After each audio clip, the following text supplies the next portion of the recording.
Our next theory, inoculation theory, is one of the simplest theories conceptually speaking, yet is a really powerful theory for addressing a competitive message environment.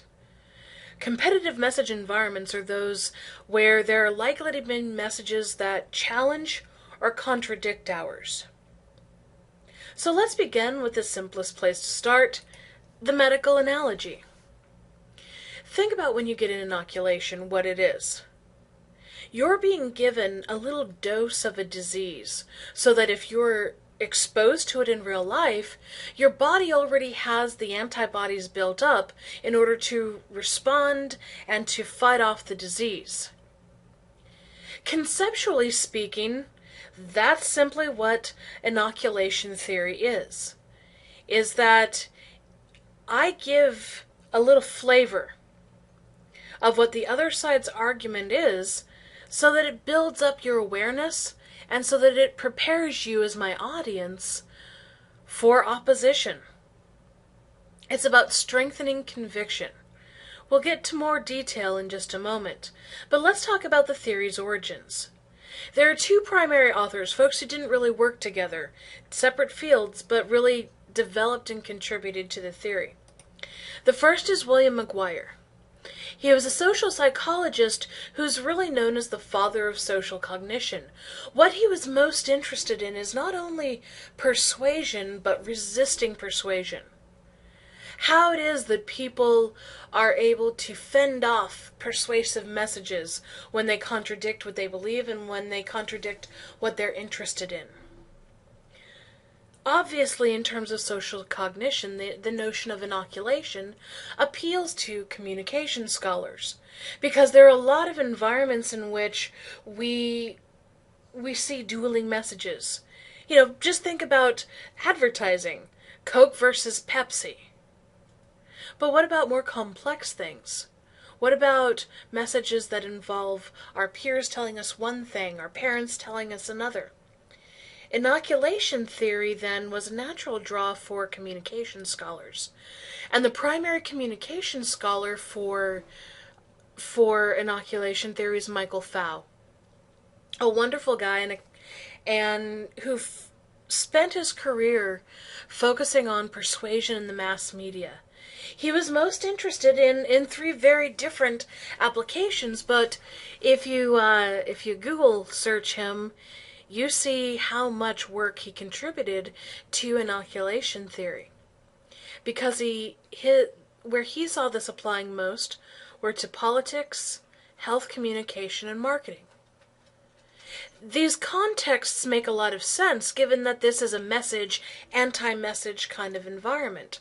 We certainly see that in politics. We also see it a lot of times in health communication where we're battling contemporary thoughts, wives' tales, all kinds of things with health issues. And then certainly marketing where you're putting information out into a competitive field. So what it is that inoculation theory is based in is a very simple notion of one-sided versus two-sided argumentation. One-sided argumentation is when I present my case. If I were going to argue that Schipperkes are the best kind of breed of dog to get, I would present you with the information about Schipperkes. So I might say that they are adaptable to small and large houses. Even though they're a small dog, they have a big dog attitude. They are not yippy. They like to go on walks, they're a very active breed, and they don't have a number of genetic problems that a lot of very popular breeds have. I'm just laying out the case for why choose a Schipperke. Now, if I wanted to include a two-sided argument, what I would do is incorporate a little bit of a pre-response. Think of it in terms of trying to preempt your challengers. One of the challenges to little breed dogs is that little breed dogs are often very loud, very annoying, foofy things. Now, in the original, I just identified that they were not a yippy breed in the one-sided argument. In the two-sided argument, I would position that differently. I would say many people who don't like small breed dogs say that small breeds tend to be yappy and obnoxious. The Schipperke thinks of itself much more as a big dog. It thinks that it is a watchdog, and it's just lives life as a dog. You give them a little piece of the other side of the argument, and then you respond to it. What this does in terms of inoculation, think about the metaphor, it gives your audience a little bit of the disease, your opposition. And then it responds to that in a meaningful way by laying out the reasons why that position is not as strong. Now, what's important with two-sided argumentation is that you're authentic. You're not putting up a straw man. That's a fallacy, by the way, but that is, you're not building up kind of a weak version of the other side, but you're really authentically communicating what the opposition is. And then you're responding to it. In that way, the two-sided argumentation is a very effective tool for building responses in what could be a very challenging or competitive message environment. You see this in advertising all the same. Our competition says, or our competition claims to, but here's what we actually offer you. These are important components. Look for the one-sided versus two-sided argumentation the next time you're watching TV and you see a commercial. And identify if you're ready when you hear the other side's commercial. Insurance commercials right now are great for this. Allstate with their Mayhem commercials talk about cut rate insurance. Now, they're not directly indicting Geico, Progressive, the General, and some of those others. They're more broadly grouping them as being, cut rate, less expensive insurance. And so they're building up the response with the Mayhem character. They're saying, you could go with a cheaper insurance, but would you actually be protected? And it uses the very powerful visual of the goofiness. The guy with the bandage on his face in these very strange situations. That's a two-sided argument because it's identifying the benefit of going with an insurance company other than Allstate. It's cheaper. But then giving you the response to why cheaper isn't necessarily better.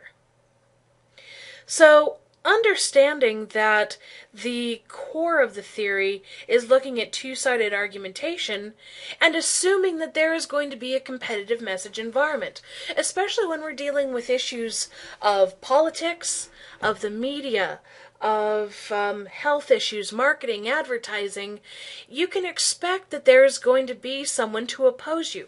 This is true even in basic corporate life, public relations. If you look at all of the blog spots out there opposing different organizations, if you look at advocacy and counter-advocacy, for large corporations like Nike, you always have advocates who are saying that you're not doing a good job, you're not paying attention to labor issues, those kinds of things. So a lot of times we're vying for our organizations, no matter whether they're the arguers or the counter-arguers, we're vying for people's attention. We're trying to get our message out over and above anyone else's.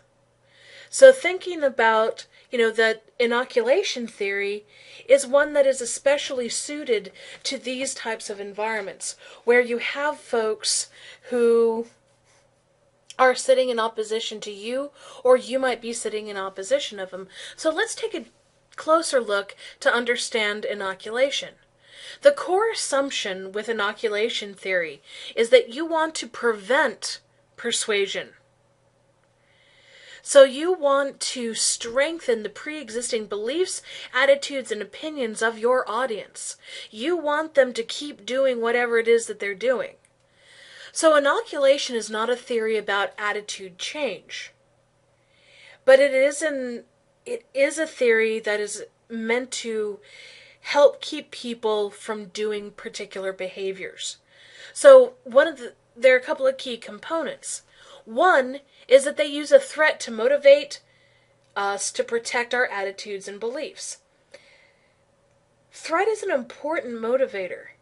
If we genuinely feel threatened by a circumstance or a group of people, that our attitudes or our beliefs could be in danger, that a lot of times motivates us to act. So you will always find an element of threat in an inoculation message.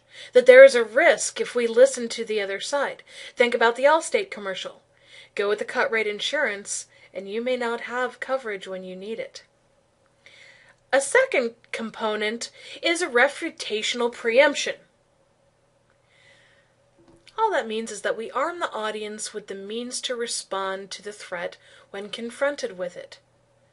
So when you hear the general advertisement or esurance.com saying, "We can save you money," in your head, you're thinking mayhem. Are they really going to give me the coverage that the company I use, if you go with Allstate, that the company I use can give me? So Allstate's whole campaign with mayhem is not necessarily to invite new customers. That hopefully is an outcome. But its primary objective is to keep people from switching away to other companies just because they're less expensive. They're refuting those claims to keep people consistent as Allstate customers. That's an interesting approach to an advertising campaign, and it speaks a lot about what the increased competition and the marketing and advertising for those other companies is probably doing to Allstate's bottom line. So if we understand these two components, like I said, this is a pretty simple theory. Threats to motivate and the refutational preemption, then we can also understand that there are two types of refutation that might occur. The first type is refutational same messages. Sounds a little bit more complex than it is, but that's to refute a particular point that the opponent's likely to offer. Think about straight political debate. One side is pro-immigration, one side is anti-immigration. So if I know that my opponent is going to be pro-immigration, I would use two-sided argumentation if I were anti-immigration, and I would say, my opponent is likely to make these arguments in support of immigration. Here's why these represent a genuine risk to the United States. Blah, blah, blah, blah, blah. That's the refutational same messages. It's a tit for tat, if you will, in terms of thinking about the messages. The other type of refutation that you can use is refutational different messages. Again, not being terribly complex here. But this offers an attack on the opposition that doesn't necessarily respond to the issue they're talking about. So in our case of the anti or pro-immigration, if the candidate or the issue you were talking about was pro-immigration, you might talk about the implications and the jobs programs that someone is pointing out. Or this cartoon. Good evening, Hillary. The salam, and I can never pronounce it, but hello, the Muslim hello to Obama. That would be directing your audience in a very different way. Now, what's found with both of these strategies, whether it's a bit of a changing of the direction with the refutational different messages, it's an attack on a broader level, a different level, or whether it's refutational same messages, each of them have about the same impact. So it depends on what kind of a context that you want to talk about. So with the Allstate example, if that's really a refutational same message. So the Allstate is making the response, the esurance.com advertises the cheapest rates, whatever. Allstate's response is, yeah, cheap rates don't mean good coverage. So they're trying to address the same issue as the esurance might be in terms of cost. Now, if they Allstate happen to play their other campaign, the You're in Good Hands with Allstate, the one talking about the actual benefits that Allstate offers, using the president from Jack Bauer 24, that's a very different kind of a campaign. That would be a reputational different message. So if you saw those messages and they were being aired at generally the same time, that's a different approach. Equally effective overall, but the refutation is the important component. So, once we understand the reputational same versus different, let's take a look at some of the examples of inoculation research to see how it's been used. So let's start with political research. There have been some interesting studies in post hoc inoculation. This is asking the question, does a candidate have to be out front of an issue? Or can they just respond and still get the same benefit? And the research suggests that ordering, being first to make an argument doesn't necessarily make that much of a difference. That I can let my opponent go on, and I can say something, and as long as I've addressed it, and I've refuted the responses, engaged in that two-sided argumentation, it's effective. And actually, a colleague of mine from the University of Texas and I did some research with message effects and the Philip Morris versus the Truth.com anti-smoking commercials. Now, the Truth.com commercials, if you remember, are not about keeping people from starting smoking. They're geared to be an attack on the tobacco industry. Now, at the same time, Philip Morris was running commercials that were very positive Philip Morris, that we care about youth smoking, we don't want kids to smoke, etc., etc. So these commercials were being aired at the same time, and our results were consistent with the political research in terms of having that response. It didn't matter whether we saw the message, whether someone saw the Philip Morris ad first or someone saw the Truth.com ads first. The fact that the Truth.com ads existed, that they indicted the image of the tobacco industry, is what made the biggest impact. So the inoculation can happen after the fact, and it can still work. You develop the antibody even if you've been exposed to the disease. A second area that it has been used a lot is with smoking and young children. Actually, a lot of Michael Fow's research dealt with anti-smoking work. So the political research was one substantial line of research that he had, but the smoking and kids research was really interesting. What he was interested in with the smoking in young children was asking whether an inoculation worked over time. Did kids need to see the anti-smoking messages? And we're talking, when he talked about it, he was talking middle school age kids. So, if they saw a commercial, or if they were exposed to a persuasive anti-smoking message that was using two-sided argumentation, responding to peer pressure in particularly, and that's what he focused this research on, was to target kids with low self-esteem. Kids who are typically susceptible to peer pressure, and ask the question is, if they can get a persuasive message that addresses issues that they're probably going to have problems with, will that stay over time? So they exposed them to the anti-smoking message in about the 6th grade year, and they followed them for the next couple of years. And those students who were exposed to, and they were all students who had tested with low self-esteem, those students who were exposed to the anti-smoking message, substantially more of them had not picked up smoking than compared to the group who wasn't exposed to the message. the bottom line that the inoculation not only worked in the immediate time frame to keep kids from smoking, but it worked 2 and even 3 years down the road.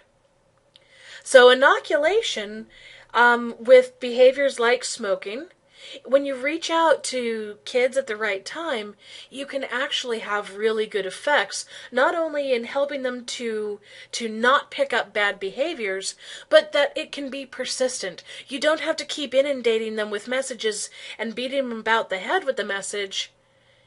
If they get the message, and it's a compelling message, that message will stick with them. Really cool research.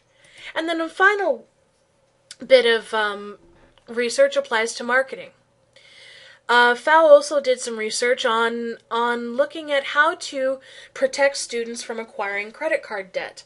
You know, one of the things that credit card companies do is they target college campuses. I think some of the legislation there has changed, but for a really long time, the number of credit card offers, the pre-approved messages that you received when you went to college was staggering.